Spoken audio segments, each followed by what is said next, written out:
মুসলমান ভাইদের কাছে আমার সালাম আলাইকুম, হিন্দু ভাইদের কাছে আমার আদব, অন্যান্য জাতির কাছে আমার আন্তরিক ধন্যবাদ। যারা মজলিশপুর বাজারে কালী বোতল নিয়ে এদিক সেদিক ঘোরাফেরা করছেন, আমার মাইকের নিকট চলে আসেন।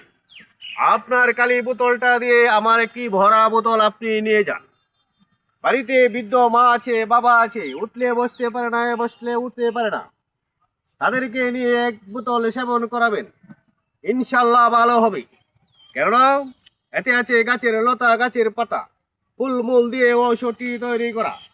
আপনি যখন বিবাহ করেছিলেন গোলাপের মতো চেহারা ছিল, দেবীর মতো চেহারা ছিল, এখন ভাবছেন নরমকালের মতো সার হয়েছে।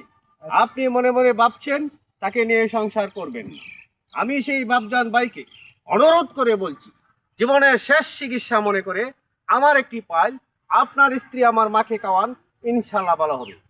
আপনি কলসে রক্ত গিয়ে সুতিকা রোগে টাক করেছে, ঔষধটি অনেক কষ্টে আমরা জোগাড় করেছি।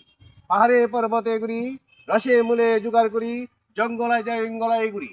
ভাইজান, আপনারা যদি খালি বোতল নিয়ে এখনো মজলিশপুর বাজারে এদিক সেদিক ঘোরাফেরা করেন, আমার মাইকের নিকট চলে আসেন। আমার স্থান মজলিশপুর মাসমলের সামনে যে ছোট্ট একটি দোকান রয়েছে, এই দোকানে আপনারা যোগাযোগ করবেন ইনশাল্লাহ। আসসালামু আলাইকুম সকলকে।